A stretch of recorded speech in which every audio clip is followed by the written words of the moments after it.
Welcome to today's edition of the Rush 24/7 podcast. Hey, folks, welcome back. Great to have you. Been looking forward to the program beginning ever since it ended yesterday. And here we are, 21 hours later, revved and ready to go. As always, great to have you here. And looking forward to chatting with you when we go to the phones.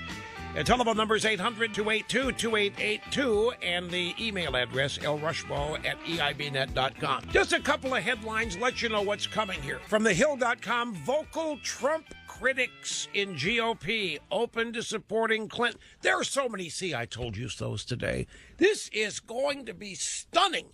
There's an NFL See I Told You So coming up in mere moments. Then there's this. Vocal Trump critics in GOP open to supporting Clinton.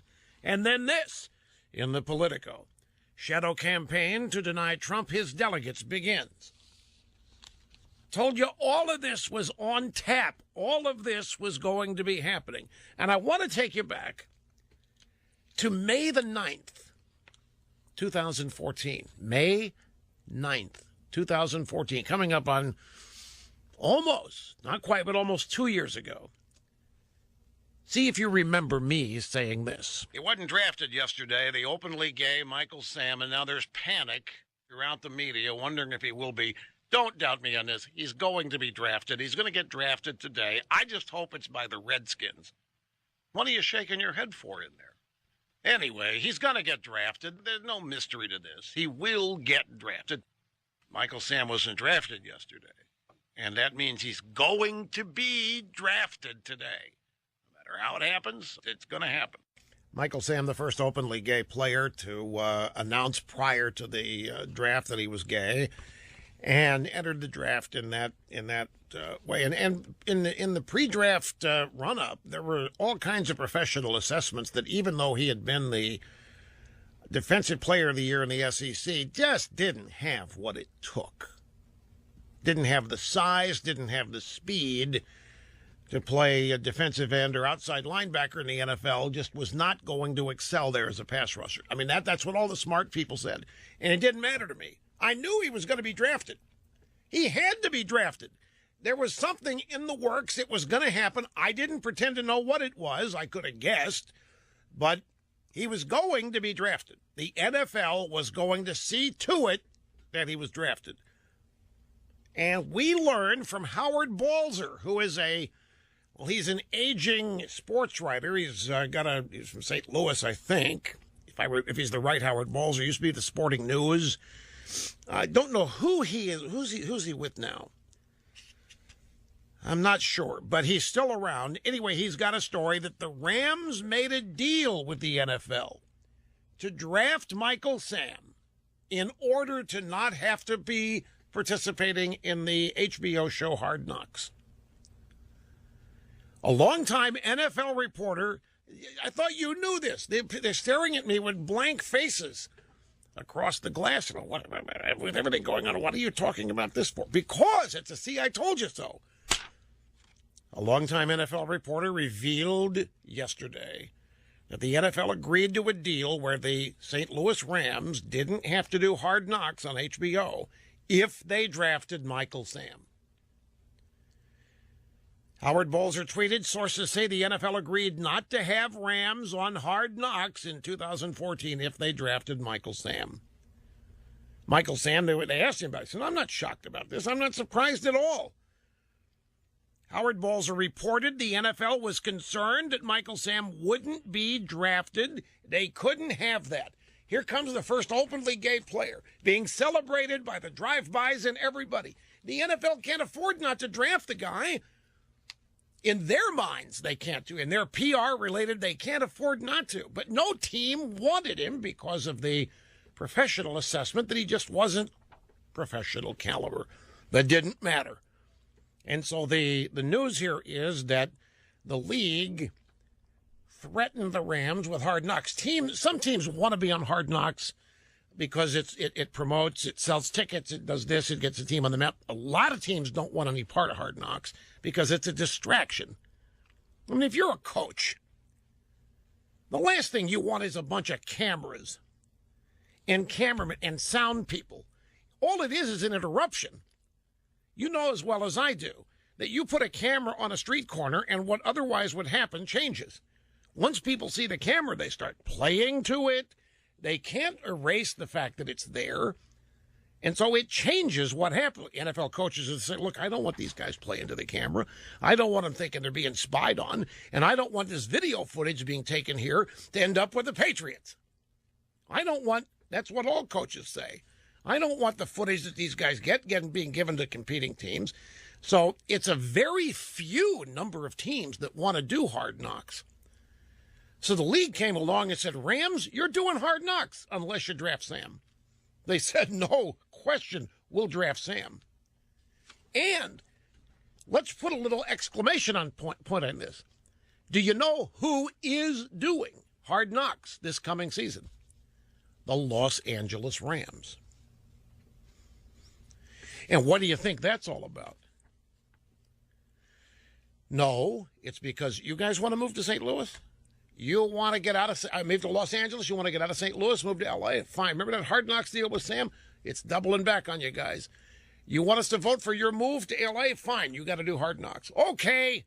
When you measure it that way, we'll gladly do Hard Knocks.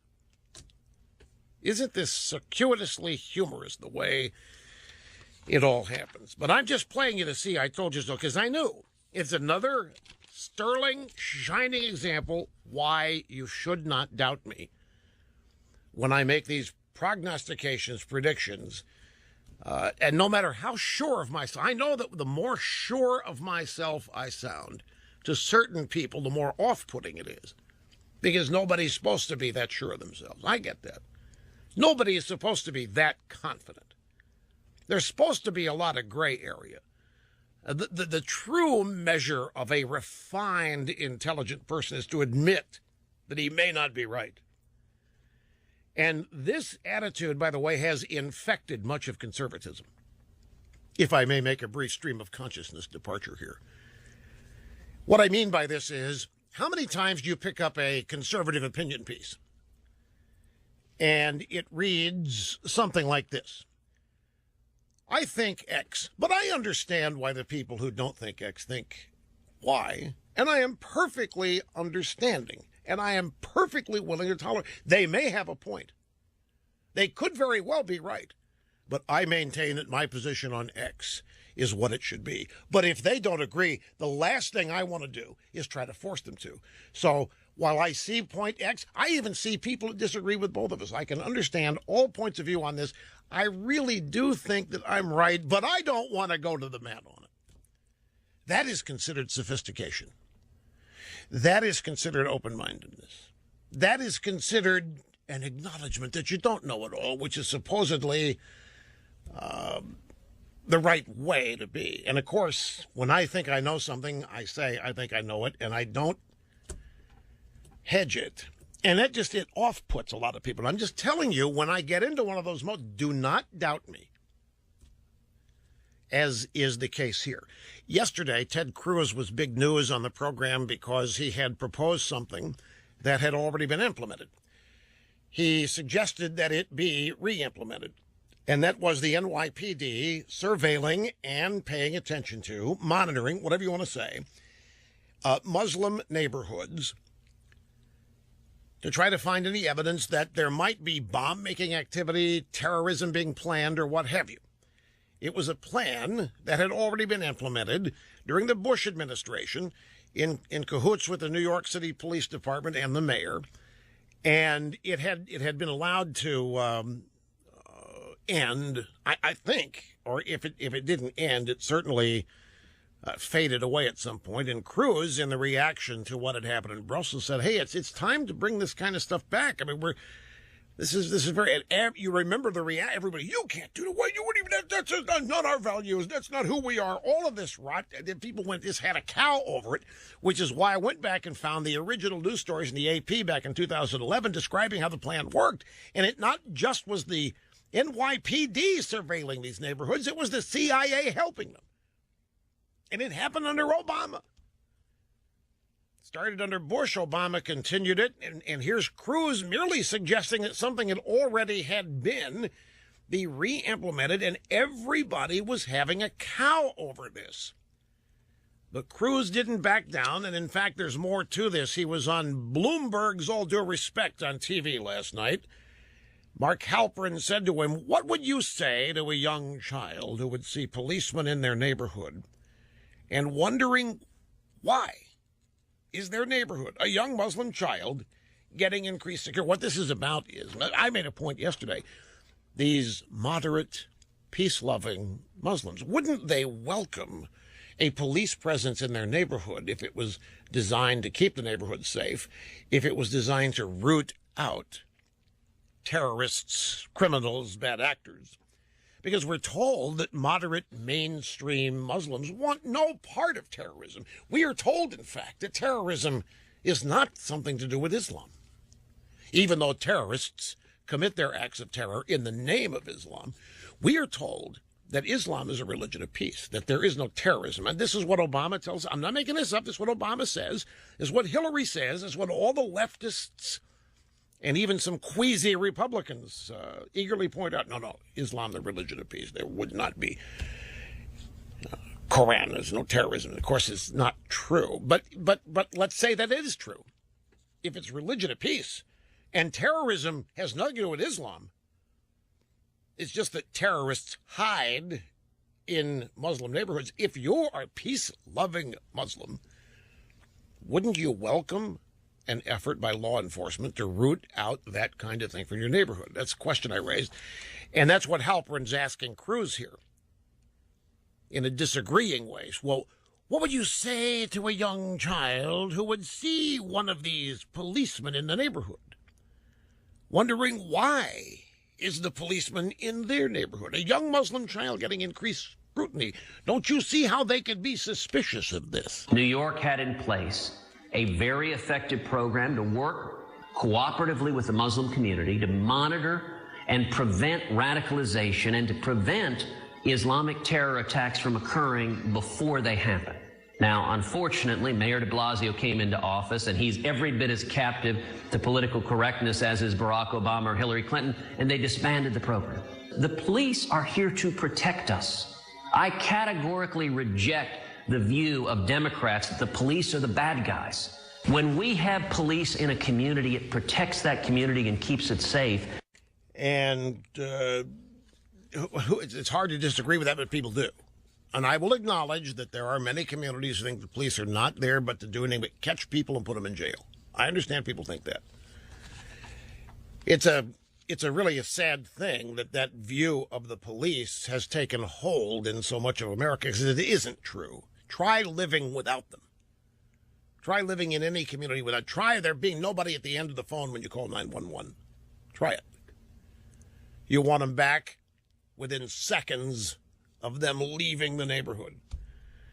But civil rights coalitions combined with the Democrat Party have worked their magic and have got everybody thinking that the cops are what caused all the problems in Ferguson and Baltimore and Oakland and wherever else. Los Angeles, you name it. The cops are the problem.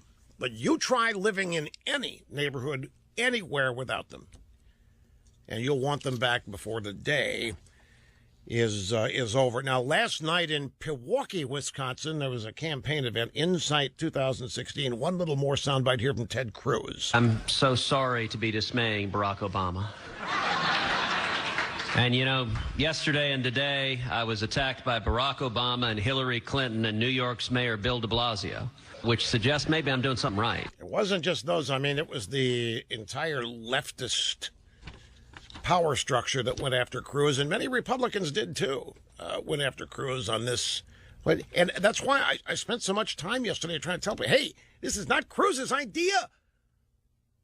This is an idea that was hatched and implemented under George W. Bush and continued by Barack Obama. Barack Obama had a chance to get rid of the program, and he didn't. He kept it in place. Barack Obama's the guy, almost personally, flying drones over the Middle East, looking at people to kill based on his decision to kill them. He's in charge of the kill list. If the world is our neighborhood, Obama clearly is surveilling it.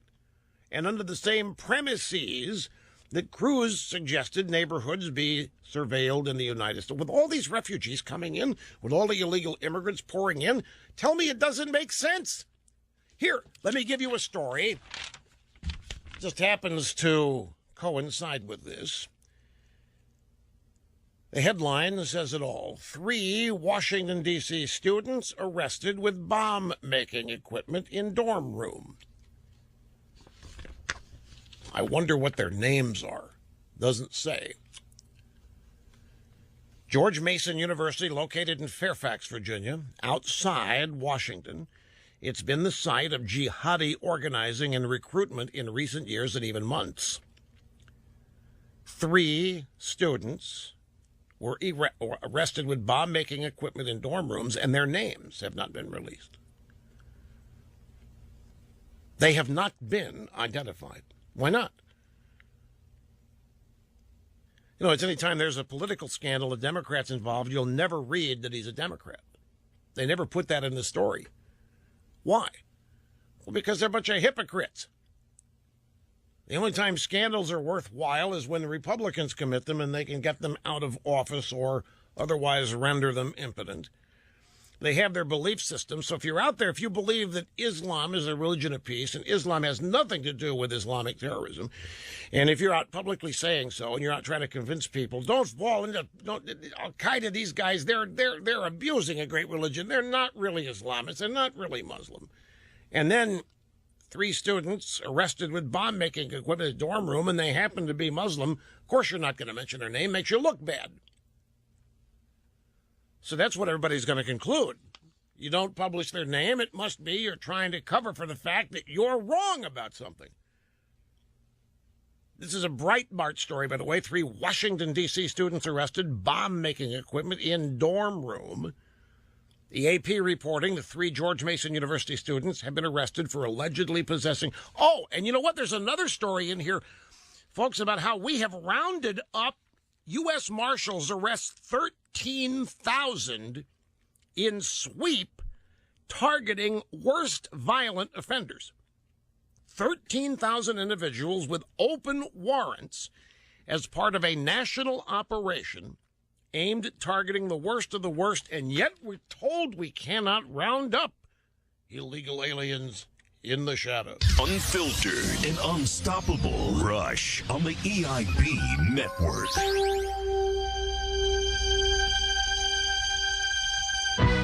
Yes, I've seen it. Who hasn't seen it?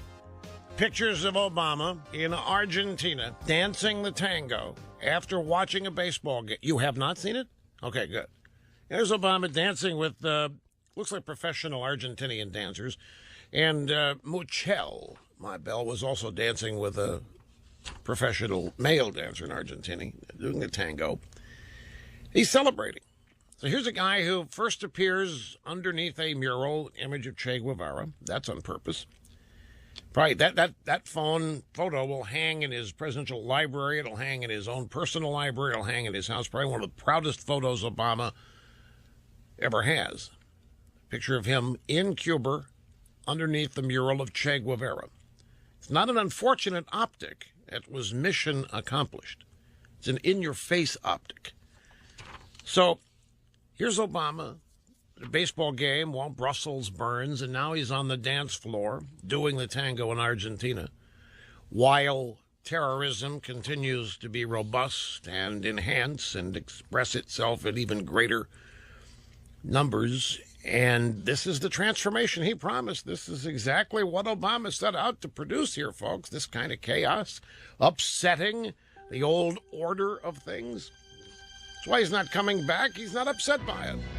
The views expressed by the host on this show, documented to be almost always right 99.8% of the time. That translates to don't doubt me.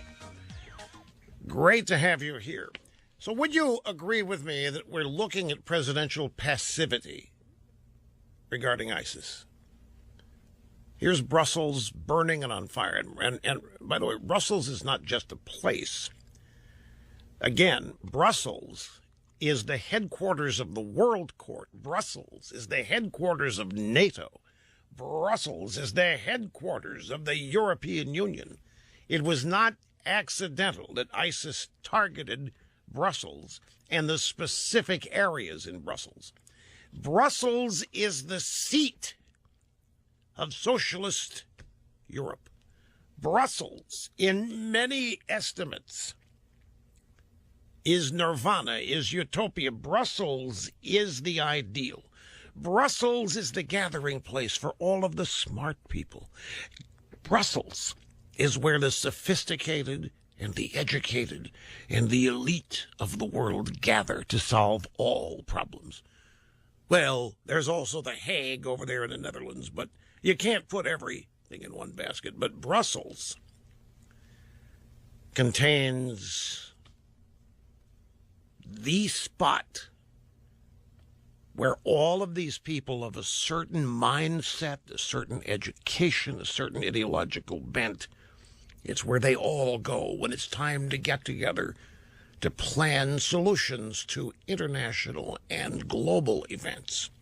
The best, the brightest, the most sophisticated, the people of the best breeding, people who come from the best families. In some cases in the UK, those from the aristocracy, those from the House of Lords. These are the best and the brightest, the smartest. These are the people who design life for the rest of the people of the world who are not anywhere near qualified. And ISIS hit it. ISIS hit the European Union and the way to get to it. And where is President Obama, who, by the way, looks at Brussels in much the same way I just described? Now, where's Obama? He continued to stay in Cuba, sitting next to Raul Castro at a baseball game. And then it's on to Argentina for flamenco dancing, tangos, and whatever else with the leaders of that country. Total passivity.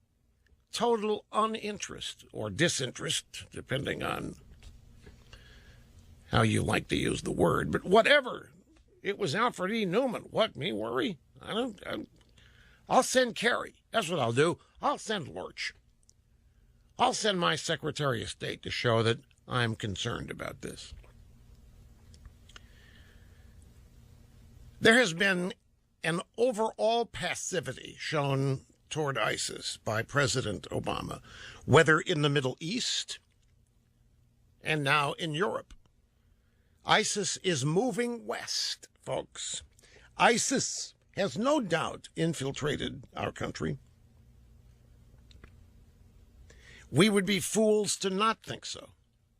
We would be foolish to not realize the possibility, the reality. So we are witnessing worldwide aggression by an expanding terror organization. While the President of the United States, which automatically conferred upon him the leader of the free world, appears to be uninterested, appears to be unconcerned. And I'm not saying this just because he doesn't pick up and leave and go to Brussels or come back to Washington. Certainly that's part of it, but you can tell by listening to him talk about it's just not something that has him concerned. He has never been proactive in taking on ISIS. In fact, he goes to great pains to create optics demonstrating almost a laissez-faire attitude towards all of terrorism. Gets close to saying that people oriented toward stopping terrorism are a little bit extreme. They're a little bit excessive. It's not that bad. We've got to think positive. It's a little pocket of it here, he says, a little pocket of it there. Obama says the world is getting better. The world is getting safer. And everybody scratches their heads. But nobody stops to think of the context in which he makes these statements. The world's getting better. Well, to certain people, all of this happening, and to whom it is happening, could maybe equal the world getting better. What if you happen to believe that Europeans are reprobates because they were colonialists, and they branched out from their home countries in the UK and elsewhere, and went to other parts of the world, the subcontinent. They went to Africa, they went to Australia, and they colonized, and they basically took over, and they imposed themselves on otherwise sovereign peoples. And what if you have harbored a deep-seated resentment for that from the first day you were taught about it? And what if ISIS attacking Europe, and what about massive Islamic extremist immigration in Germany and Sweden and Denmark? What if you think that is the world getting better? What if you think that's the kind of thing that equals payback that has been long overdue, that these colonialists need to find out what it feels like to be invaded by people from other places who are trying to make the place their own? What if you happen to think that this get even with them mentality does equal the world getting better? You look at the Middle East, President Obama is molding the Middle East far more than George W. Bush ever dreamed of. And he's molding Europe far more than Harry Truman ever dreamed of. Now, what do I mean by that? Well, George W. Bush goes into Iraq. The stated objective here is to convert it to a democracy. The belief of George W. Bush is that all human beings are all human beings, and that we all have things in common. And one of those things is the yearning to be free. That none of us want to be living in dominion. We don't want to be living in tyranny. We don't want to be controlled. We all want to be in charge of our own lives. And George W. Bush, much of it a religious view, believed that if we could simply establish an outpost of democracy in the Middle East, that it could spread by showing the people of the Middle East what's possible, that freedom and liberty and economic advancement is possible. Many people poo-pooed the policy, just like they poo-pooed the notion that the people of the Soviet Union could once be free because they never had been, didn't know what to do with it. Big mistake to turn them loose and make them free. I remember that after the Berlin Wall fell. A lot of people think that Bush had the exactly wrong objective here, but nevertheless, he had the objective. My point to you is that George Bush and his effort to mold the Middle East is being dwarfed by Obama's effort to mold the Middle East.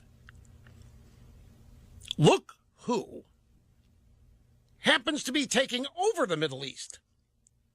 We just did a nuke deal with the Iranians under the premise that it's simply nuclear power, and a nation seeks to modernize its power grid.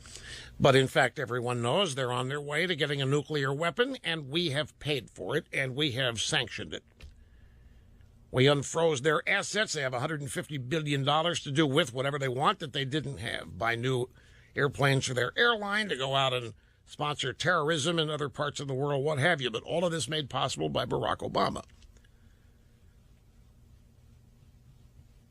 You look at Egypt, any number of places in the Middle East, ISIS is on the march. Rudy Giuliani was on Fox News last night. Bill O'Reilly said Hillary Clinton helped found this Islamic State.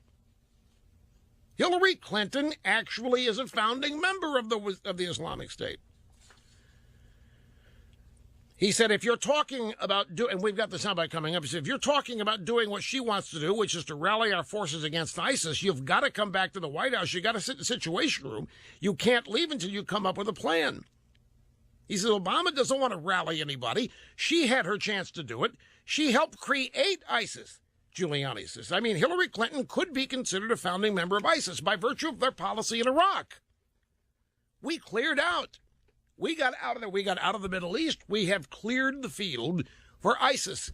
And they're on the march in the Middle East. Now they're on the march in Europe. And Obama is in Cuba, and he's in Argentina, and he's just having the grandest time. And I know it's his last year, therefore the last year of his term, and he knows that he's not the focal point of the news right now. So it's just time to enjoy life. And in the process, if a bunch of people who were colonized years ago against their will, are now striking back at their great oppressors. Well, hey, payback's a B.I. itch, they say. But I would maintain, over the course of his presidency, Obama's created ideal environments for terrorism. Withdrew troops in Iraq to the benefit of ISIS, bombed Libya, leaving it wide open for terrorists. Now Hillary claiming that as a major foreign policy achievement. But Libya is a disaster which led to Benghazi, which led to, 4 dead Americans. Obama created and encouraged massive numbers of refugees to essentially invade Europe. A similar invasion is happening in this country, and the numbers continue to increase each and every year, and Obama has made not one serious effort to stop it, and in fact, anybody who does step up and try to stop it, Obama tries to stop them. State of Arizona as a glaring example. None of this is accidental. None of this is happenstance. None of this is just the normal evolution of the human condition on Earth. This is the result of policy preferences. After withdrawing troops from Iraq to the benefit of ISIS, after bombing Libya, Obama created and encouraged massive numbers of refugees to invade Europe. He didn't lift a finger in Syria. He lifted sanctions in Iran, is doing the same thing now for yet another communist/terror regime in Cuba. Here at home, he has refused to protect our borders. He has waged a war on the police. He has encouraged sanctuary cities to continue protecting criminals. And let's look seriously at Hillary Clinton and her email situation. Everything that the Democrat Party, the American left, and Barack Obama stand for is wrapped up in this case. How many people have you run into who know the facts, who know what the FBI has amassed, the reams and reams of evidence? We've all heard the stories. The FBI has got her. There is all kinds of evidence that's just waiting to happen, and if it doesn't happen, half the FBI is walking out. We've heard this from 3 different credible sources with FBI Justice Department experience. And yet, how many people do you know, just in your everyday walk in life, who's nothing's going to happen to Hillary? Are you kidding? You really think that this Lynch babe, the attorney general, is going to indict Hillary? Come on. You think the Democrats are going to destroy their presidential? Come on.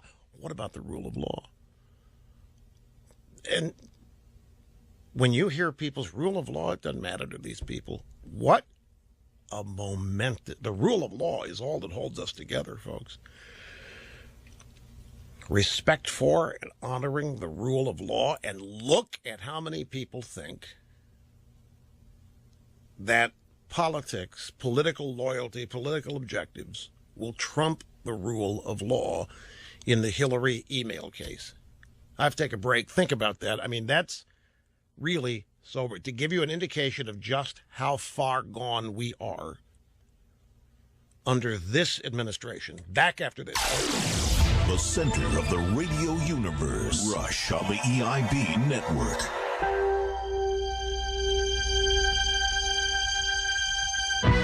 World government. We don't rise quite to that level, though, but I am wondering what the president could do on a personal level. I mean, I believe he gave a statement as to the reprehensible effect actions by ISIS in Brussels. I think we were all horrified. Hey, Linda, do you remember this thing called Hurricane Katrina? Yeah. You remember when George Bush flew over it and Air Force One was pictured looking out the window? Remember what people said?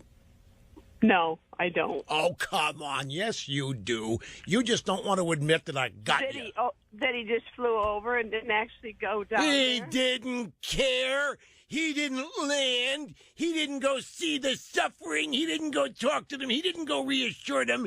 Bush didn't care. He probably enjoyed that New Orleans was hit because a bunch of Democrats lived. That's what they Well, said. you're saying that about the current president, that he doesn't care. I'm sure he does. No, he doesn't. That's exactly why he's doing what he's doing. I'm saying he doesn't care. I'm saying this is the policy unfold. It's exactly, Obama's probably not all that upset with any of this in the first place.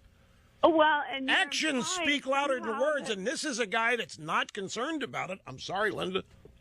Well, I believe he is concerned. I don't think there was anything he could have done by actually going to Brussels. Yeah, like Bush should have gone to New Orleans, and Bush should have done this, and Bush should have done that.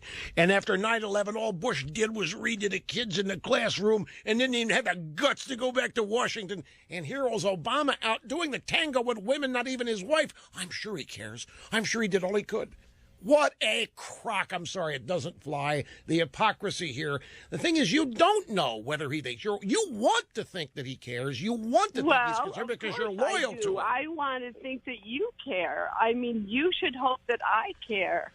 But you and I are not going to go to Brussels. I don't think caring accomplishes a thing.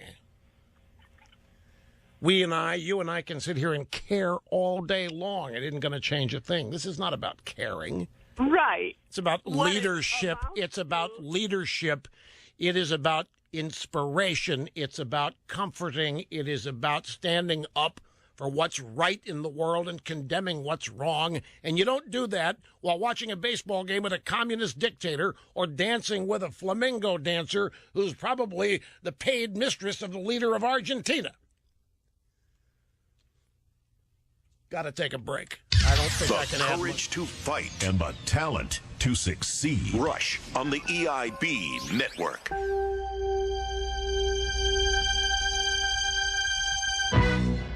Okay, my friends, that's it for the first hour of our excursion into broadcast excellence, a daily event here on the EIB network. Take a brief time out here at the top, and we'll be right back. Don't go anywhere.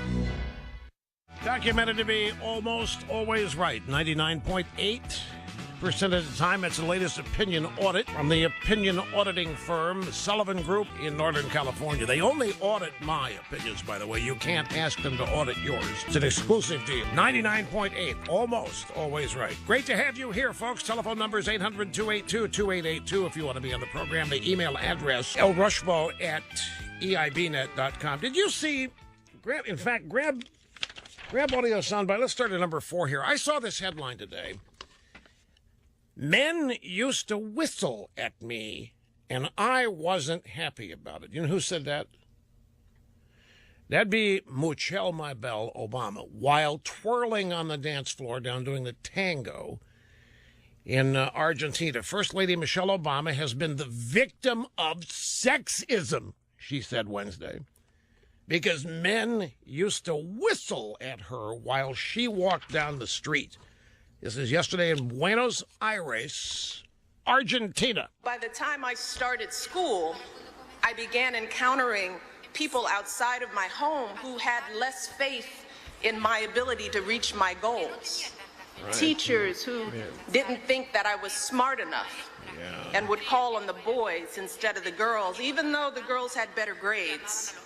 People who thought a girl shouldn't have ambition, and they would ask my brother what career he planned to have, but would ask me what kind of man I wanted to marry. You know, this is what's incredible here. You're dealing with a woman married to the most powerful man in the world. I mean, this is an exalted position. Presidency of the United States is the pinnacle. If you look at politics as a business, it's the pinnacle. In any other realm, to run around and after almost 8 years serving a co-leadership role in terms of leader of the free world, to still be walking around with childhood grievances, to whine about childhood grievances, to continue to push some corrupt leftist agenda, to claim that she hasn't gotten over the horrors of being a young girl in this reprobate place called America when she was growing up. And here she is on foreign soil telling everybody essentially what an unfair, what a rotten, what a sexist place she grew up. But there's hope. There's hope.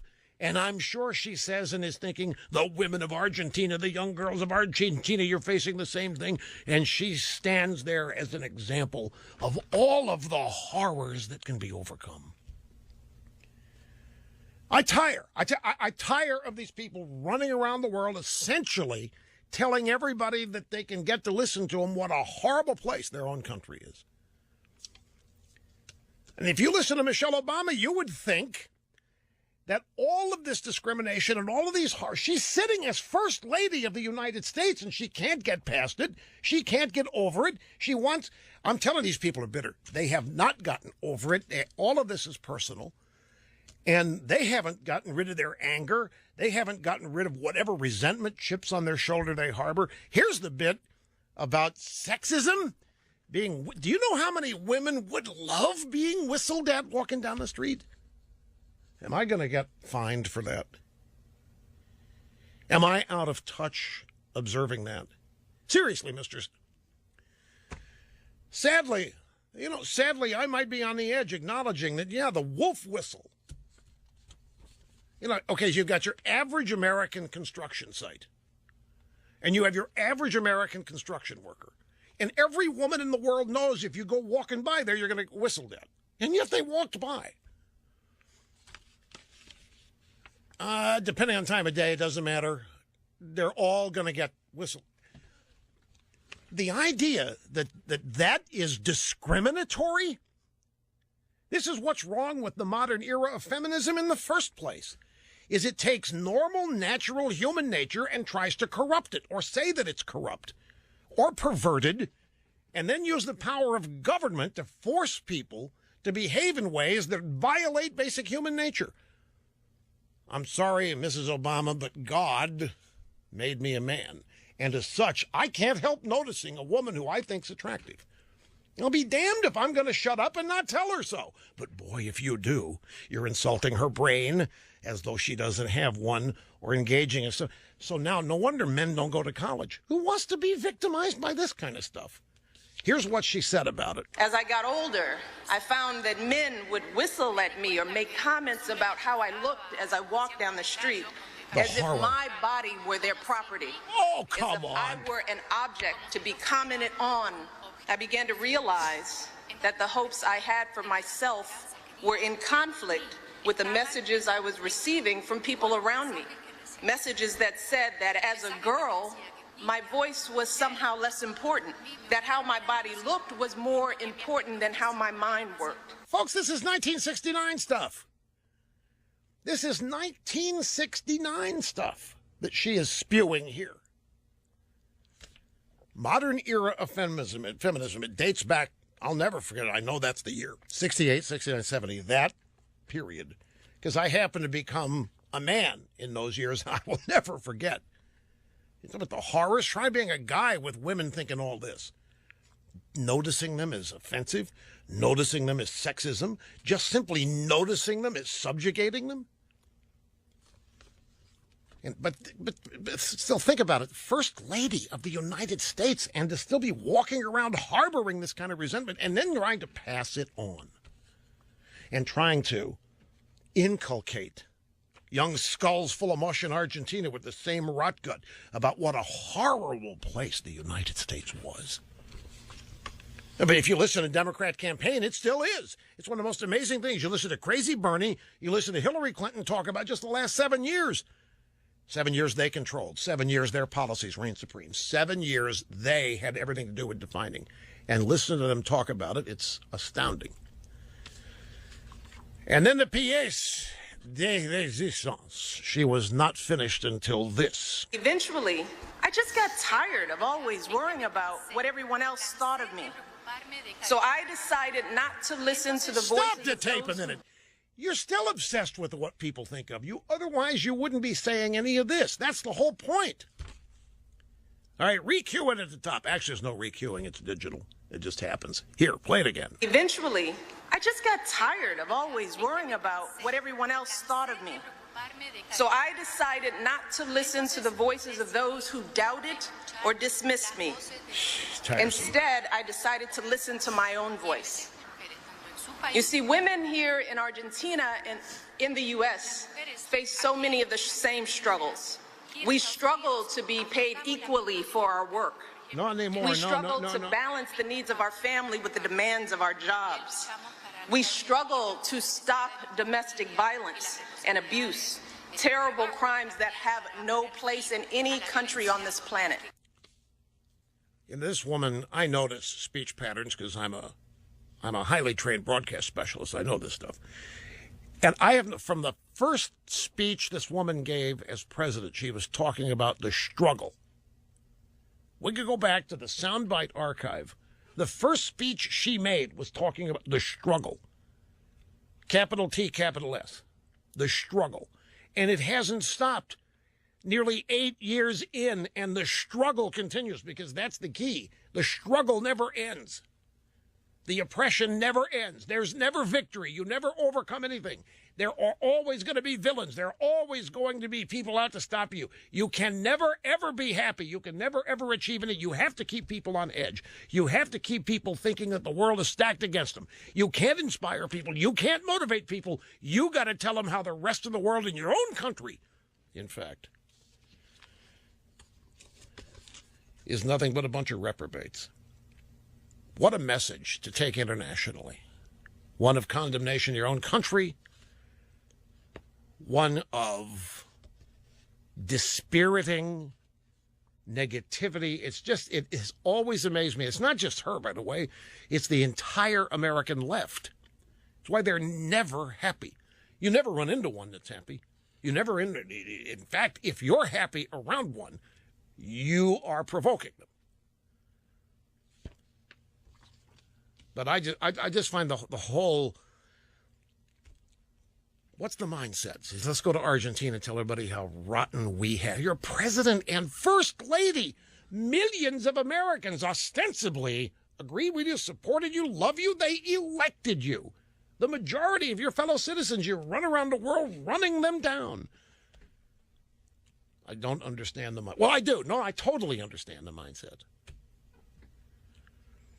And it's something so foreign to me that it takes great effort to understand it. And I know I will never be able to relate to it. Now, folks, before the previous hour ended, I got into a little bit of a discussion on the overall decline of much of what holds us together and defines us as a country, as a superpower, as an exceptional nation.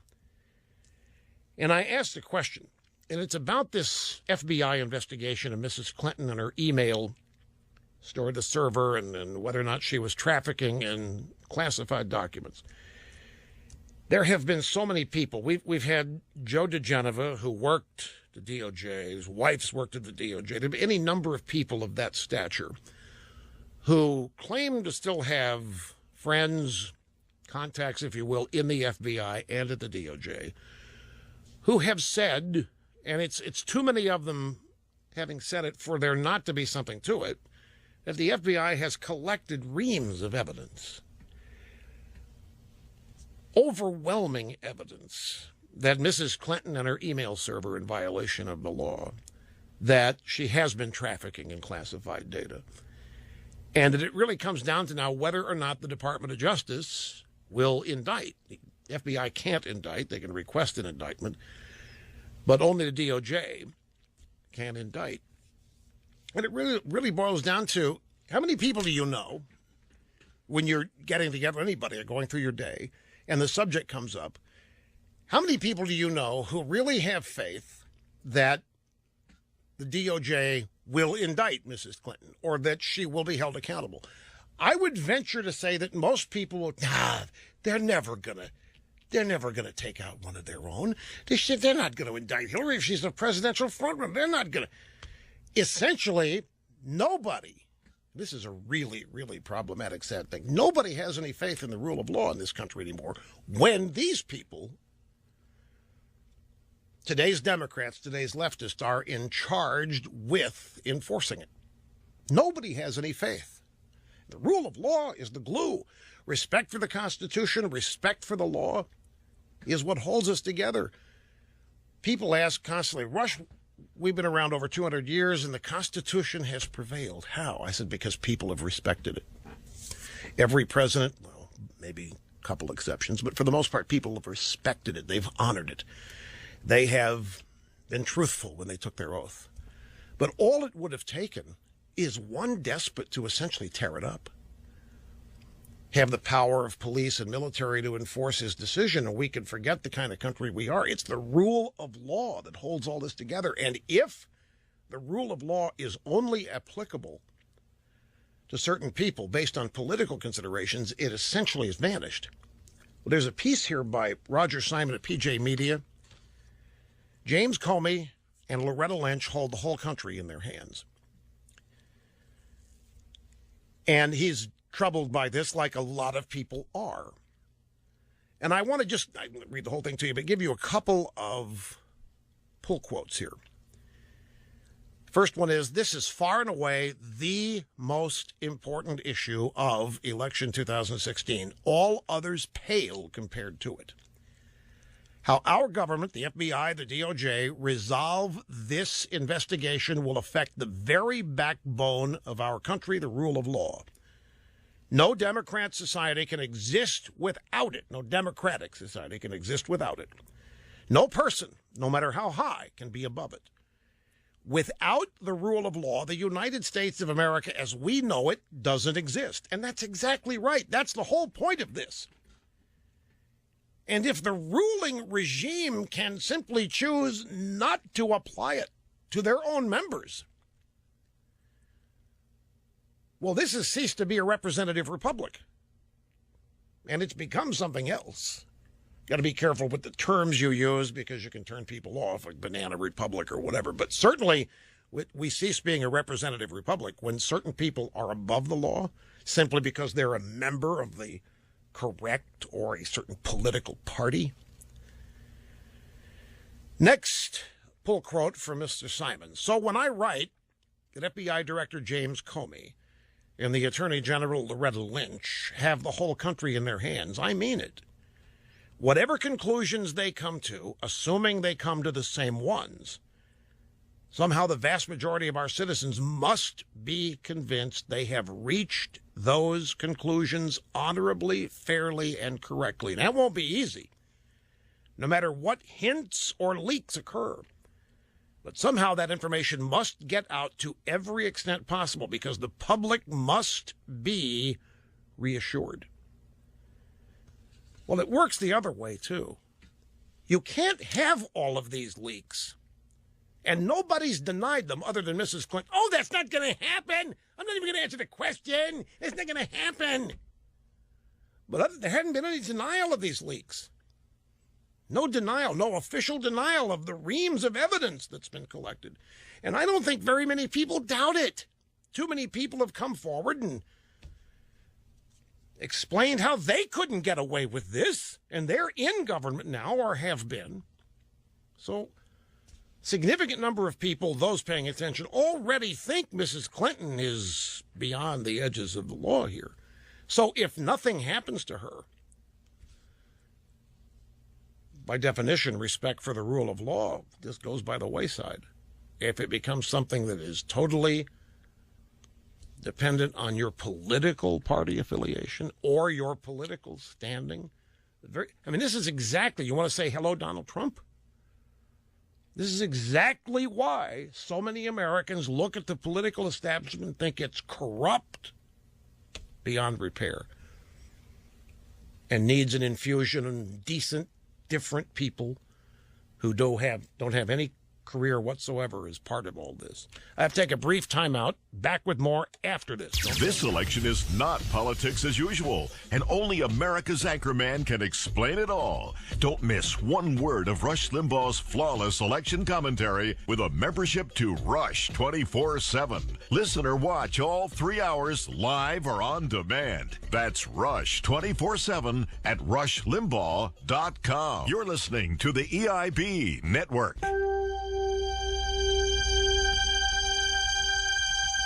Having more fun than a human being should be allowed to have. L. Rushmore with half my brain tied behind my back. Just make it fair, do it every day. You know, folks, I was at dinner last night, and I was telling some people about the Chris Cuomo quote that I played earlier in the week, and they didn't believe me. They said, Rush, surely you misunderstood that. No, I didn't. So I want you to hear this again. This is Chris Cuomo. He is the son of Mario the Pious, as you know, and he is a member of the media now. He's a morning show host over at CNN. His show's called New Day. And on Monday, everybody's celebrating Obama's trip to Cuba. And Allison Camerata notices a shirt that Chris Cuomo's wearing. She says, Chris, we can't help but notice your shirt here. Tell us the history of that shirt. Now listen carefully, because in this soundbite is what Chris Cuomo thinks communism is. My Guayabera? This shirt belonged to my father. It was given to him by Fidel Castro. It marked conversations going on decades ago that were the same as those today. The concern was the freedom of the people. What is the point of this communist regime if it is not to truly make everyone equal, not at the lowest level, not by demoralizing everyone, but lifting everyone up? My father, generations of politicians have been fighting this, so I wear this shirt as a reminder of that. You know, that was one of the most teachable moments I've ever had. All my life, I have been asking myself why so many leftists are supportive of communism when everybody knows, I thought everybody knows, communism kills. Communism denies liberty and freedom. Communism equals poverty. Communism equals political prisons. Communism builds walls to keep people in because everybody wants to leave. And in that context, I've always said, how come so many, most of them in the media and many in the Democrat, why do they wax so eloquently of communism? What was it about Gorbachev and Cuba and Che Guevara? And then it all became clear when Chris Cuomo defined it. He has been taught, what's the point of this 50-year regime down there? He said, if it's not to make everybody equal, by lifting everybody up. My father's been fighting this for 50 years. So these people are waiting for the great communist payoff of upward mobility, liberty, and freedom, and wealth for everybody. Well, it's no wonder. Anyway, back in the... Oh, now, isn't that just great? Look at it. There's Ash Carter, Obama's Secretary of Defense, saying that the Europeans need to accelerate their ISIS campaign. Yeah, while he does the tango down in Argentina, while Obama does, yeah, the Europeans need to accelerate their ISIS campaign. Who do you think they're following? I mean, who started this open borders immigration idea anyway? And Angela Merkel comes along and does it, and all these other European nations.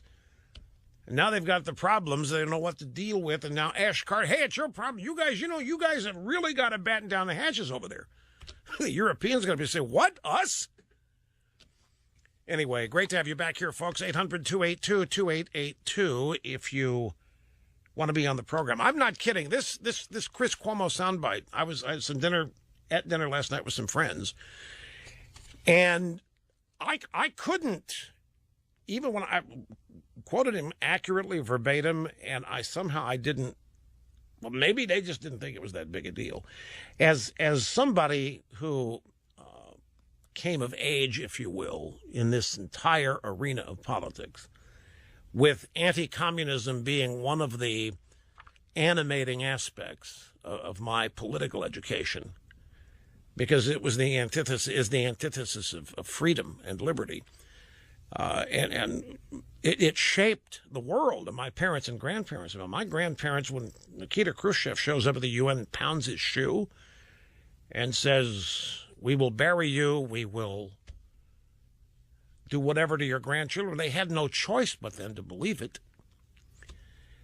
They took the threat seriously. So my political education, if you will, was focused on the evils of communism and the failures worldwide. And during this entire period, as I would grow older and become even more informed about it, more educated, I couldn't escape seeing your average news anchor here or news reporter or New York Times writer just speak and write fawningly of individual communists, leaders, practitioners, countries and so forth. It never made any sense as how knowing what I knew about communism, how in the world can these people not see the inherent evil? And in fact, as journalists, what is it that made them oblivious to the fact that if we ever did fall prey to communists, they'd be the first people put in jail. They'd be the first people shut up. There is no such thing as freedom of the press. It's state-run media here, state-run media there, which many would argue we already have here. Lighthearted way. But then I heard this Chris Cuomo, who I say grew up in the home of Mario Cuomo and was surrounded by liberal Democrats his whole life. And look what he thinks communism is. That Cuba is still in the middle of its 50-year struggle to make everybody equal. Not at the lowest level, not by demoralizing everybody, but lifting everybody up. In whose world is that what communism is? Well, obviously, in a lot of liberals' minds, that's what it is. Communism is about equality and prosperity and happiness and no competition, and everybody's the same. So communism is the road or the route to utopia. It has to be. And all these years, I thought I've been up against people who knew what it was, but for some reason didn't want to believe it. I didn't know until Monday of this week that I was up against people who don't even know what it is. They have a totally skewed definition of it, who think it is vastly superior to capitalism in the United States because it holds so much more promise, you see. There's no poverty in communism if it's done right. There's no suffering in communism if it's done right. They're all waiting for that. At some point, it's going to pay off. It hasn't ever in the world anywhere, but the promise is there. I guess if you've been taught that, that's all you know. Anyway, it was just an eye-opening thing for me. I don't mean to beat a dead horse with it, but I think it's so instructive in informing us what these people think about other domestic political issues in this country. Why they so hate capitalism, why they so love big government, why they so love command and control economies. It's all there. Communism is utopia, communism. And they're just waiting for the right. What is we are the ones we've been waiting for? Obama's slogan. What does it mean?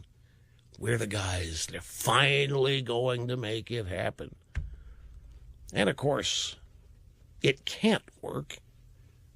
Intellectually, economically, it's impossible. And the evidence is all over the world, and yet that's denied because the hope and the desire overwhelms the real. Anyway, back to the phones. We go back to Linda in Mount Laurel, New Jersey. I'm glad you waited. It's great to have you on the program. Hi. Hey, Rush, I appreciate you. Thank you. I appreciate you. Thank you very much. I think that Obama can't pay attention to this whole thing in Brussels right now. He's on spring vacation. He's on spring break with his family. He's got games to go to and dances to go to. He can't. He'll deal with this when he gets home. I just really feel like he's on spring break. So this is not in the forefront of his mind right now. Right, and a vacation's a vacation. And if you go on vacation, you should really just get into it. I mean, that's the whole point of a vacation. Exactly. Turn your phone off. I'm surprised he even knows this all happened. No, I get. He knows it happens. I mean, I know you're being facetious. Yes, I am. Totally. The problem is there are a lot of people in the country who would hear you. You know, this woman gets it. Our poor president is so overworked, and he committed to vacation. Guys, children there. It's their last spring break as president. You got other people who can deal with this. What can he do about it anyway? Linda, thank you. Mike in St. Louis. Thank you, sir. Hi. Hi, Rush. Thanks for taking my call. You bet. I want to make a comment about this religion of peace thing. The only people that I've heard talking about religion of peace are usually liberal elites and politicians. I haven't seen Muslim leaders, such as they are, come forward, stand behind the president at a presentation and decry this terrorism. You know, this administration... Wait. Hold on a minute. That's a good point. The last time, like when we see the Ayatollah Khamenei, Does the Ayatollah Khamenei talk about Islam as a religion of peace and Iran as a nation of peace? I haven't heard him say it. It's always death to America, death to America, death to America. You're right.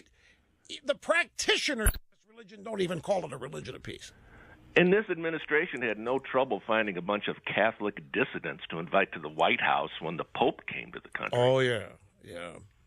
So why can't they find Muslim leaders who will stand up by name? I've seen some half-hearted press releases and Facebook postings decrying this, but quite frankly, I don't believe them.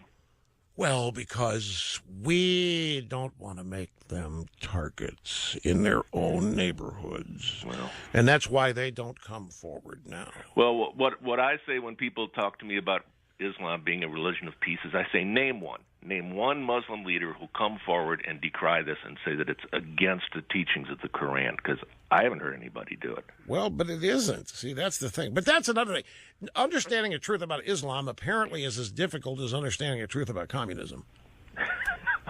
Well, I mean, your point is exactly. Look, I hate to, this is another horse that I keep beating, but Andrew McCarthy, who has become a close friend, I'll briefly tell the story.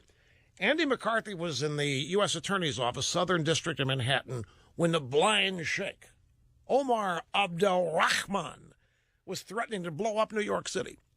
The Lincoln Tunnel, he did engineer the first World Trade Center bombing in 1993, so it became Andy's job to convict him. Andy conducted the trial. So as part of his prep, he read the Quran. He had to find out how big a kook the guy was. And the guy was advocating kooky things, recruiting people to blow up landmarks and tunnels and bridges. So he read the Quran to find out, in preparation for the trial, just what an oddball he was dealing with. And he found out that it's all in there, that the guy wasn't a kook, he was loyal. He was devout. People don't want to hear that. And, of course, you do have people, Islamists and Muslims. No, that is an incorrect reading of the Quran. So there is argument about that. But Andy steadfastly stands by it, maintains it. Sharia, it's all in there. But just as Chris Cuomo, and who knows how many millions of others don't get it about communism, it's the same thing here. And what's happened is that if you claim, look at how anti-communism got stigmatized. If you were an anti-communist, you were a kook, you were a nut, you were a conspiracy theorist. And nobody wanted to hear from you. Now, you've got an anti-communism that's so easy to fall back on. You simply are not sophisticated enough to understand exactly what's going on if communism is that. And the same thing is happening to people now who have a view of the religion of peace. If it doesn't comport with the current DOJ definition, the State Department definition of Obama, then you are the problem.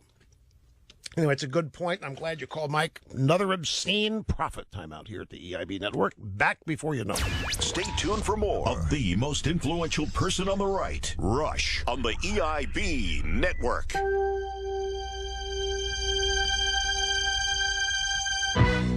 And we are back on the cutting edge of societal evolution. Rush Limbaugh here on the EIB Network, the Limbaugh Institute for Advanced Conservative Studies. Terry in Hewitt, Texas. Great to have you. Hi.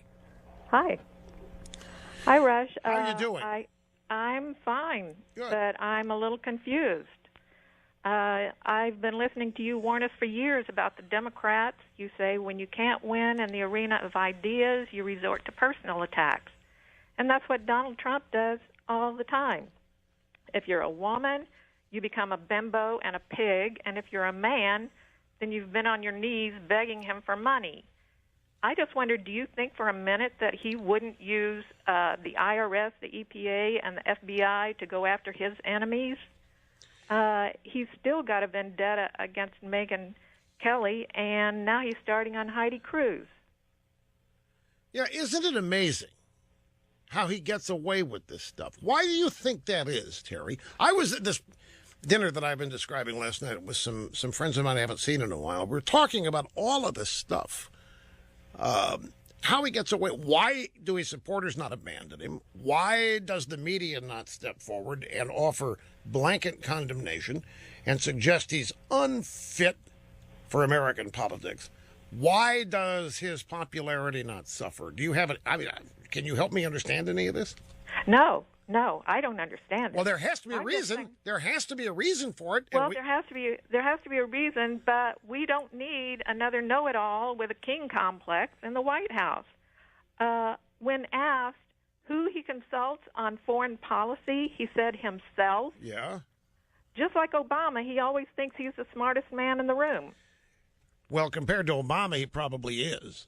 Well, probably so, but he's not. It's interesting you bring that up. I have a story here in my formerly nicotine-stained fingers, and it's from thehill.com, and it's exactly, it's right on the money what I have been talking about focused for the last 2 weeks. The headline here, vocal Trump critics in GOP open to supporting Clinton. And this is about people in the Washington establishment who are having the vapors. They're beside themselves when they find out who Trump's foreign policy team is. He's named some people. And these people at the establishment, they are aghast. They can't believe that Trump has chosen the people he's chosen because they're not in the club. And some of them are even conspiracy believers. And they're just beside themselves. And they're saying, if this doesn't change, we're voting for Hillary. We cannot. Well, if they say they're voting for Hillary, then they are insane. Well, yes, but that's my point. But these are members of the Republican establishment. I don't have time to go through the details of the story. I'm going to do it later, and I don't want to take away from your call. But you wait till you hear it. It's classic. I don't know any of these people. They're not members of the club. How can he choose these people? It's classic. It's exactly what I told you the reaction was going to be to the quote-unquote establishment to Trump. But look, we're getting a little bit off the path of your question. I'm like you. I'm asking. Look at you. You say I'm not condemning. All kinds of people are, and it. But why aren't you, Rush? I've listened to you for years. I don't think it needs to be. It speaks for itself. But there's a lot of people don't understand liberalism. Terry, there are a lot of people that I think by definition still need to be informed and educated that it isn't the soft, loving, compassionate stuff that it's portrayed to be. Trump speaks for himself. Who Trump is and what he's doing is not a mystery to anybody. It's exact opposite of a mystery. It's in your face. But right now, we have a candidate with all the qualities that you said for years that you wanted, and that he's a real conservative, and you've said real conservatives can win. But I hear you every day just talking about both sides, Trump and Ted Cruz, like you're a disinterested observer. No, not correct. I talk about the news here. I don't do topics, and I don't do causes. Yesterday's entire first 2 hours about Ted Cruz, it was in total support. It was defining what Cruz was doing. It was defending it. I know. I've never heard you say anything bad about Ted Cruz. Okay. I know that you have praised him to the hilt. He was in the news. He earned coverage. I don't do causes, and I don't do topics here. I mean, if Trump, you warn us every day about the Democrats and Hillary and Bernie. Why aren't you warning us? Why aren't you warning people? Because I'm not voting Hillary. If Trump's a nominee, I'm voting for him. I'm going to vote for anybody but Hillary Clinton. I'm not voting for her no matter what.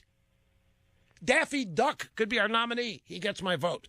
I am not voting for Hillary or Bernie or Biden or whoever ends up being a nominee. Pure and simple.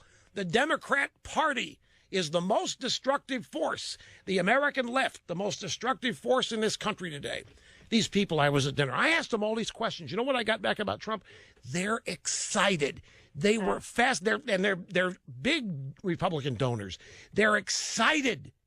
They think it will be fun to see what a genuine outsider, somebody not a professional politician, would do. Everybody's fed up with the way the establishment's running this country, both parties. Anyway, I don't mean to be rude, but I'm out of time, Terry. Thanks for the call. You're Be right listening back. to Rush Limbaugh America's gift to broadcasting on the EIB Network.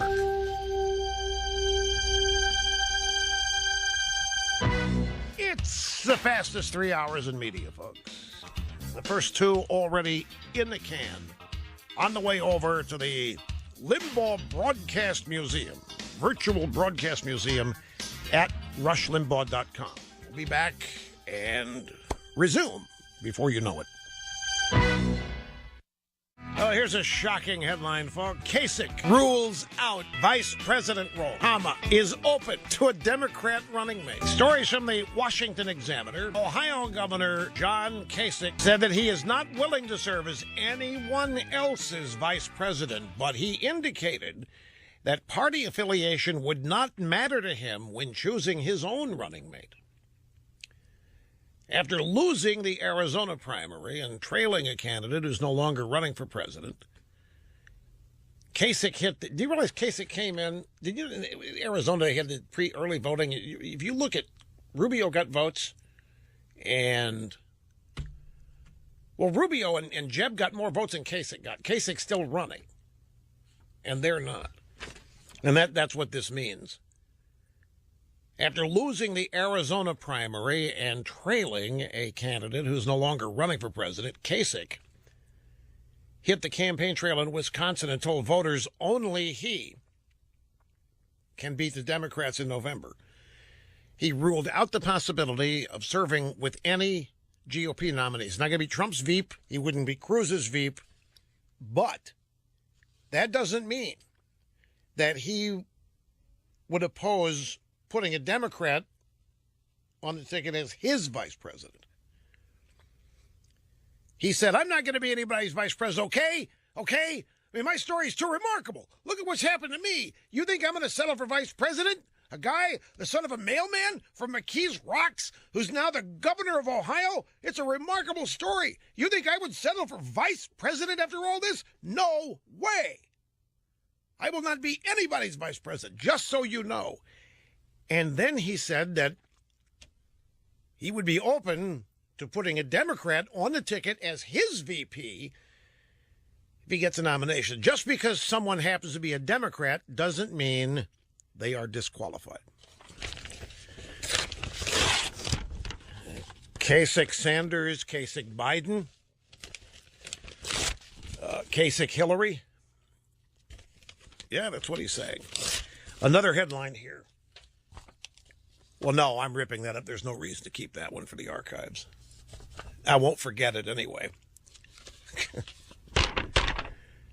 Homeownership increasingly difficult for average Americans. You know what this headline ought to be? You want to know why Americans are supporting Donald Trump? So folks, I really think this is such a big deal.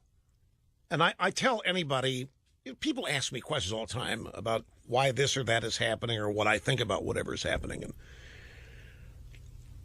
if you look at the condition of America today for the middle class, you know, the great distinction between the United States of America and any other country, well, there are many, but one of the most important has been because of a combination of liberty, freedom, capitalism, all these various ingredients, has been the opportunity for middle-class people, meaning unconnected, no connections here, nobody paving the way, greasing skids for them, just merit-based advancement through life. There's always been the real possibility of improving your standard of living. The American dream has always been thought to be a house, but, you know, home ownership, but really, that was just part of it. It was the opportunity, it was the chance to elevate yourself, the chance to climb an economic ladder. People forget this, but the history of the human condition, the beginning of time, is bondage and tyranny, dictatorship, authoritarian. It's been poverty. That's really, when you get down to it, what American exceptionalism is. We are the exception to the way most human beings have lived And one of the elements that made this possible was education. It became, in many people's minds, a requirement. A college education became a requirement for this advancement. American homeownership, likewise, was part of the realization of this possibility of upward mobility. And I don't mean in a selfish sense. I mean, a guy or a husband and wife doing better for themselves elevates their family, elevates the community. I mean, everybody benefits from this. I don't mean this in a selfish sense. And it's always been what set this country apart. But obviously not everybody in any way, shape, manner, or form comes close to leading this country. There's always been a trust, an implied trust that the people elected to run the country, quote unquote, are good people, maybe even special, that they are a cut above, that they have qualified. It's the way lawyers look at judges in the old days. Judges had to be incredible people. They had to be fair. They had to be informed. It required really, really quality people. And this is how most people viewed their government. This is why they still do. In fact, it's a holdover. Faith that the people representing you are good people, moral people, honest people, and that they actually are doing what they're doing not for themselves, but for the entire country. Well, part and parcel of all this, middle class expansion, middle class growth, middle class economic advancement. Key to it has been education, primarily the college education. I know I've been harping on this a lot, but it's crucial. I've found that oftentimes you need to repeat things for people to remember them. A college education is no longer the ticket out. A college education is no longer the ticket up.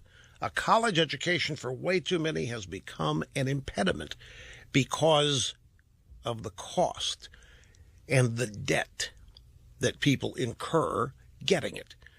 So you graduate 4 years, maybe you get a master's, a doctorate, or whatever. The debt that you incur stands squarely in the way of the purpose of the education in the first place. And who's done this?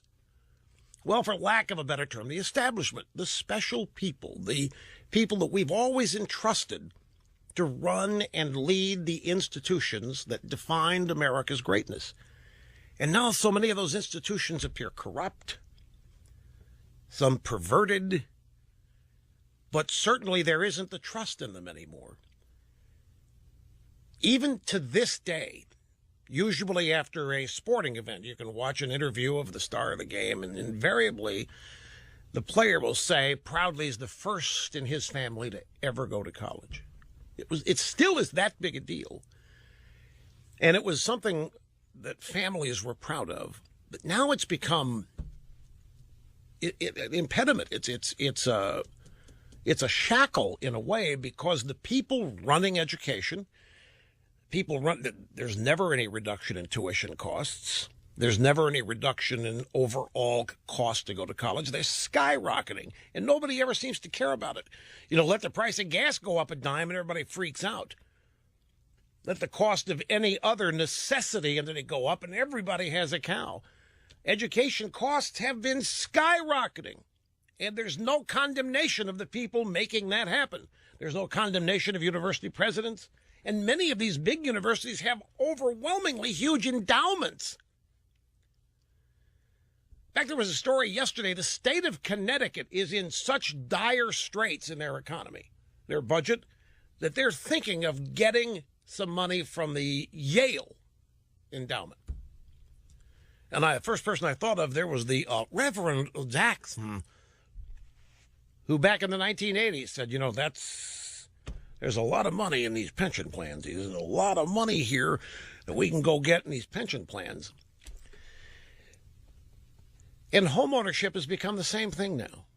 Homeownership as part of the American dream is getting further and further. There is a story. I didn't get to it. I saw it yesterday on Drudge. I think it's Southern California, somewhere in California, that people with incomes of $250,000 can qualify for subsidies to buy homes in Southern California because they're so expensive. $250,000 salary, you qualify for a subsidy because home prices are so out of whack. It's becoming like healthcare. No way you can afford it on your own. No way are market forces involved in any way, shape, matter, or form, particularly in healthcare. So, headline, homeownership increasingly difficult for average Americans. Right now, I tell you, they're not blaming themselves. They haven't any wage increases in 15 years. They see open borders, country flooded with low-skilled, no education people. They seem to be the preferred people. Politicians in Washington seem to want them in greater numbers than they care about other Americans. And it's true because they see them as potential voters down the road. Anyway, people have lost faith in these institutions. People have lost faith in what they always trusted. And that's another reason the establishment is on the outs. Which takes me to the story at thehill.com. Vocal Trump critics in GOP open to supporting Clinton. I have been acknowledging and predicting this for the last couple of months. The establishment is a closed club. It's exclusionary, and you can't get into it. It's not merit-based. It requires a pedigree and a resume and even some breeding to be an accredited, accepted member of the Washington establishment. Both parties, lobbyists, campaign consultants, whoever, elected officials. And Republicans, Democrat, doesn't matter. The same people end up serving at the State Department, over at the Defense Department, Department of Education. It's just a revolving door.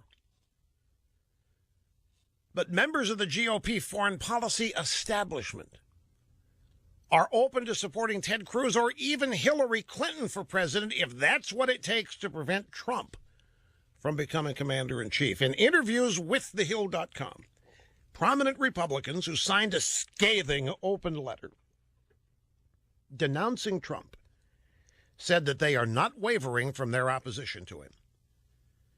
Yeah, what's happening is you have a lot of people desperate to get anybody in there other than Trump. People are going to go for Cruz because at the end of the day, they think he's considerably less bad than Trump, said Elliot Cohen, a former Jeb Bush advisor who also served in the George W. Bush administration. Elliot Cohen, along with Brian McGrath, organized an open letter opposing Trump that was signed by more than 120 members of the Republican foreign policy establishment. The letter declared that Trump is unfit to be president because his views of American power are wildly inconsistent and unmoored in principle, which means we wouldn't do any of that. And if we wouldn't do it, it shouldn't be done because we are the smart people. We are the best and the brightest. We are the only ones who should be entrusted with this kind of responsibility. So the Hill went out, contacted 13 of the people that signed the letter, and they heard back from 11 of them. Support among the group appears to be shifting to Cruz, especially now that Jeb endorsed him along with Senator Gramnesty. One of the guys, Byron McGrath, said, look, Trump's not a Republican. He's a caricature of classless wealth. Folks, remember my lecture on old money versus new money? How the old money, it's really classic. Old money is not earned. Old money, your great-great-granddaddy earned it decades ago, and there's so much of it, you can't go through it. All you do is start sipping cocktails at 4:30, and then you go to the club, and you resent anybody who earns their wealth by working, because the working class, no matter what else, is beneath. So when this guy says Donald Trump is a caricature of classless wealth, his wealth doesn't count. He's a classless, coarse rube. He's not in our league. He is a caricature of the ugly American, this guy said. This guy, by the way, McGrath, deputy director, the Center for American Sea Power at the Hudson Institute, which is now working with the Cruz campaign. Now, look,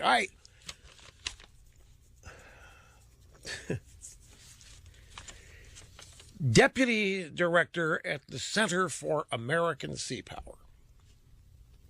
What do you think they do there? But look, the Hudson Institute's got some good people in it. I'm going to be very, very careful here, but I'm just, my point is, let's say this is Myron McGrath, he's 10 years old and he's over in the family Christmas. Hey, little Brian, what do you do? What do you want to do when you grow up? Well, you know what I want to do? I want to be in charge of American Sea Power. I want to run the Center for American Sea Power. Nobody would ever aspire to this. But what do you do there? It's a think tank. So you go there and you think about American Sea Power. But after you thought about it, what do? Well, you write, yes. I have a lot of little helpers here, folks, trying to coach me in the IFB here as to what I should say next. Official program observer, Mr. Snerdley. No, you do. You write about it. You have contact with policymakers. At the Center for American Sea Power, you have an entree, to Admiral Who's It in the E-ring at the Pentagon. And you may have an in with him, and so you've thought about American Sea Power. And then there's NOCIRC, the National Organization, Circumcision Information Resource. That's in San Francisco. I mean, who would ever grow up wanting to head up that organization? Somebody happily is doing it, and I guarantee you, they really think they're important. Same thing here. They say all the palatable choices are gone. But the next page is where this really closes out, and I'll get to that after another obscene profit timeout. Don't go away.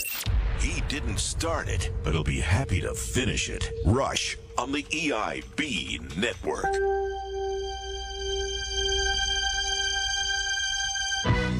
Anyway, folks, the guy who runs the Center for American Sea Power, the end of this story, thehill.com says, look, on foreign policy, defense policy, I at least trust Hillary Clinton's judgment.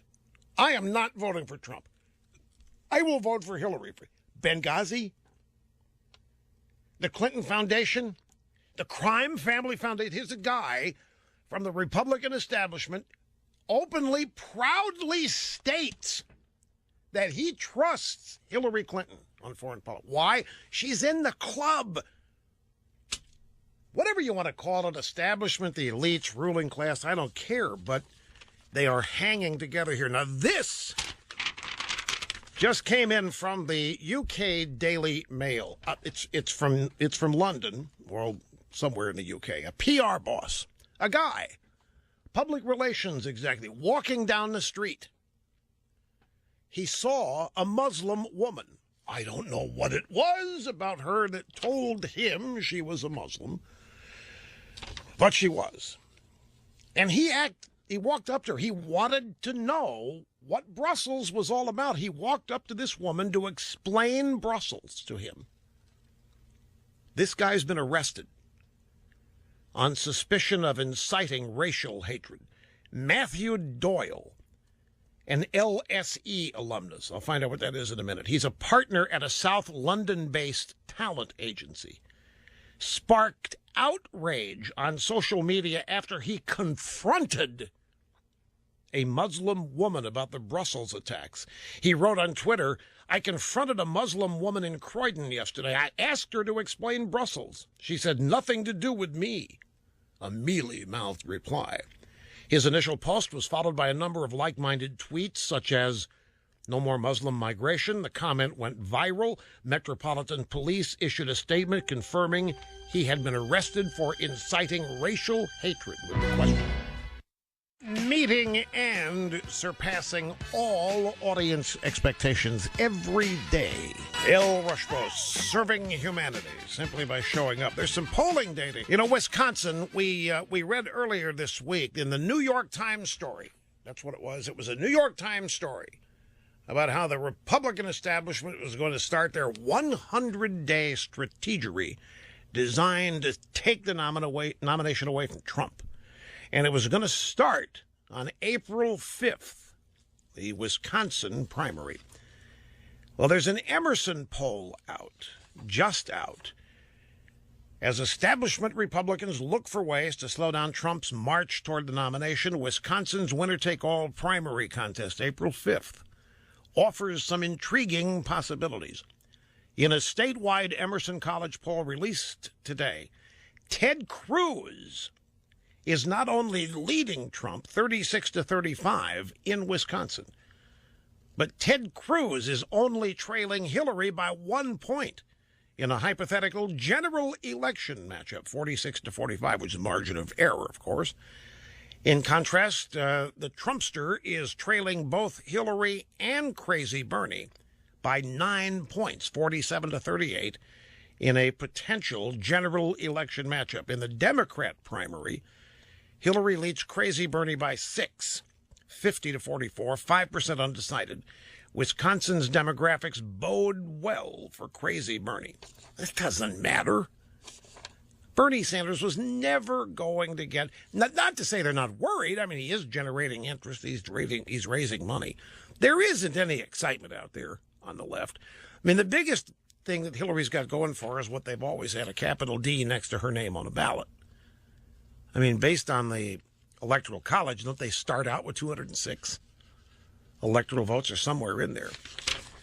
So, monumental task every year, but some people think that Trump could redraw these maps. Before we get back to the phones, here's another Trump soundbite. Now, you let anybody else say this, and they're done. You let anybody else even allude to this, and they're going to grab, the little yellow bus and send the guys in the white coats to pick them up and take them away. Last night on Doomberg TV, All Due Respect is the name of the show, John Heilemann is interviewing Trump. He said, you would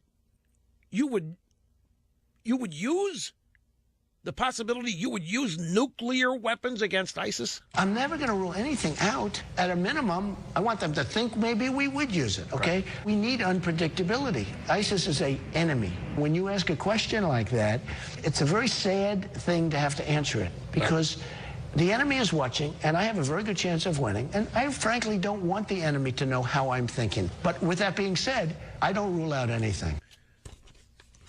Now, to me, makes perfect sense. You build the B-2 bomber so you don't have to use it. The left never understood that. What do you mean you build a B-2? You're building a B-2 bomber because you're a bunch of imperialists and you want to bomb people. No, you build it so you never have to use it. What does that even mean, the left?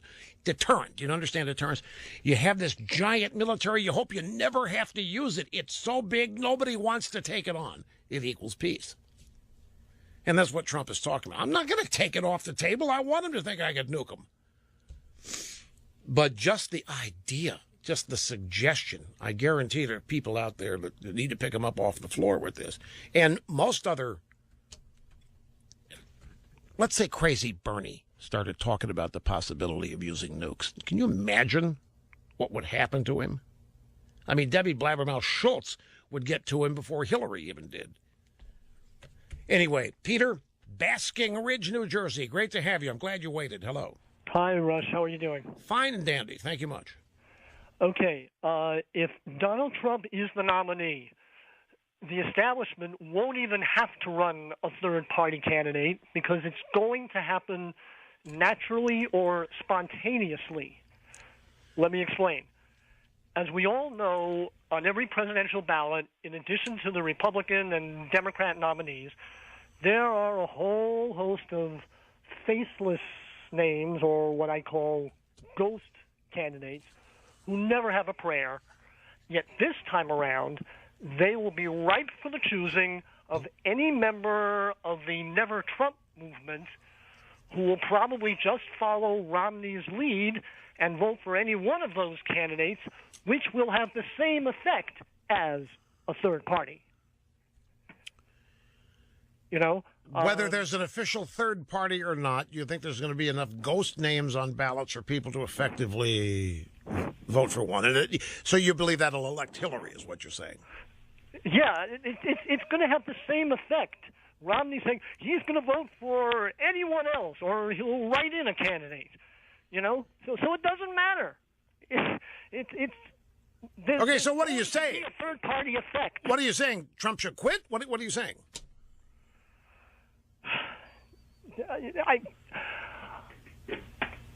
I'm scared.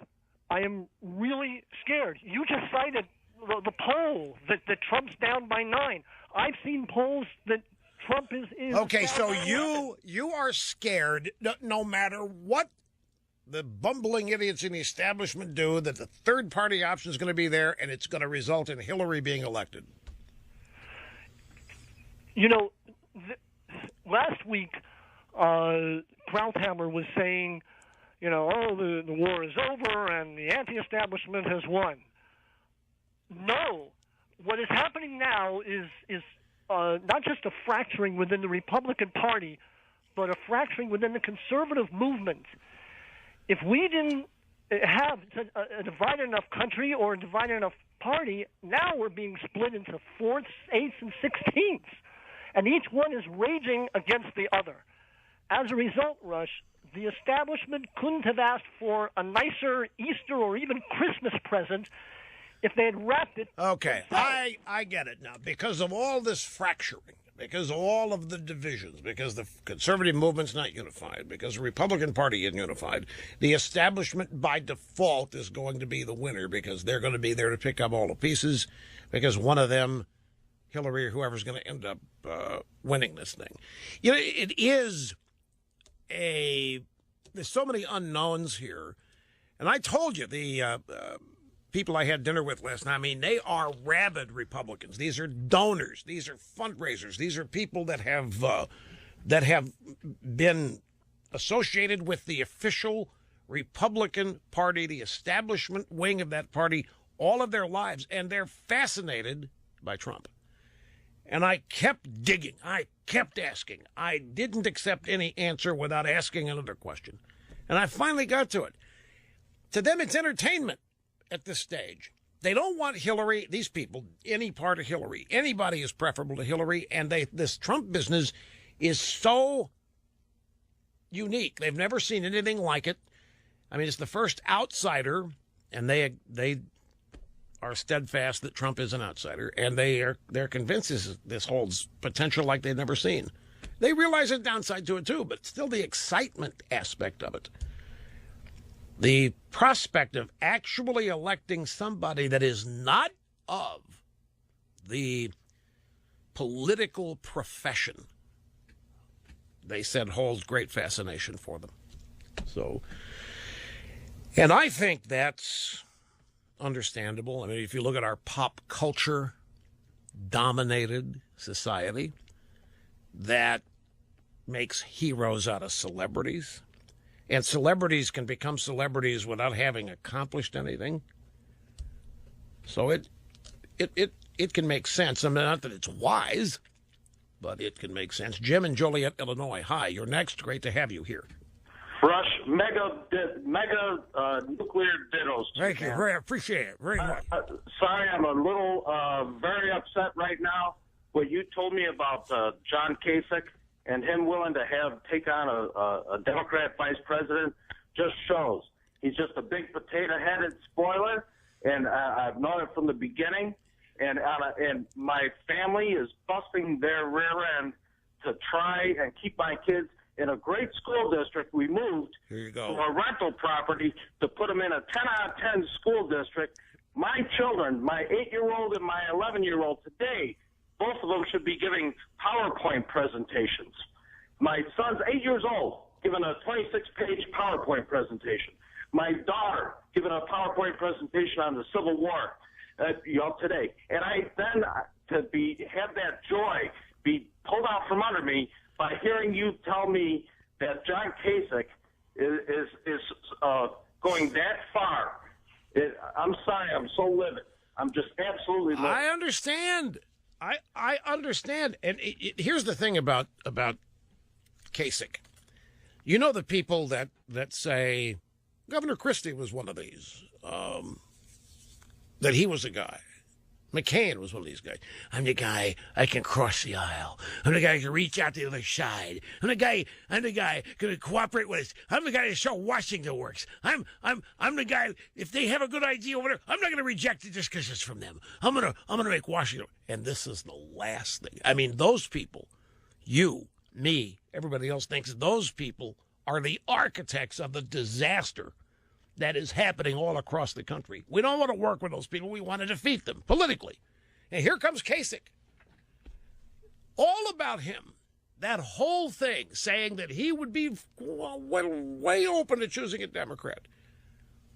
Kasich is taking the occasion here to try to sell himself as something unique and special. It really is. This has gone to his head. I really believe the whole thing. When I saw the confetti, when he shot confetti at himself after winning his own state, the Ohio primary, and then started talking about what a remarkable story his story is, and looking at people, do you realize what I have done? This is somebody that's lost in themselves and is really, he thinks that he is establishing himself as a cut way above any of these other Republicans. He will not dare utter a negative word about Democrats because they're people too. And it's about loving people. It's about working with people. You get people, you get the school board people, you get the school board. I've done it in Ohio. We've got Utopia in Ohio, and I've done it. You get school board people together, and you say, get in there and fix it. And I go in there with them, and we get it fixed, and it can be done. I did it. I know how to do it. And the Democrats are not bad people. The Republicans are not bad. We're all in it. Can we give each other a hug? And that's what he's trying to own that. As, you know, the one reasonable guy, I don't know what it is, but it at this stage, really, I'd be more than happy to run with a Democrat, but I wouldn't stoop. I wouldn't lower myself to be vice president. Are you kidding? John Kasich from the Keys Rocks, the son of a mailman, vice president, after this remarkable story of mine, you think I would settle for that? You got another thing coming. After what I've done in Ohio, vice president, are you serious? But I'd be happy to run with a Democrat. So I understand how you heard that, Jim. In fact, I'm sorry for piling on here and explaining to you, but you should feel proud over your kid's achievement. You're doing the right thing. Keep it up. We will be back. Limbaugh. You have to find the truth, and thank God I found this radio station. On the EIB Network.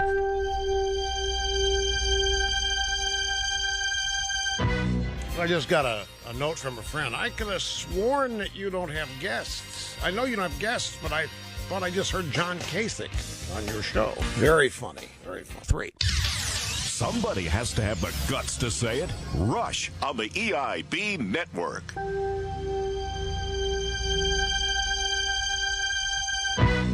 Thank you so much for being with us today, folks. It really is. It's a great thrill for me and an honor to be with you each and every day. And I look forward to it so much as I am tomorrow. Open Line Friday tomorrow, which allows you to bring up anything you want to talk about. Doesn't have to be anything I particularly care about. So be thinking about it, and we'll see you then.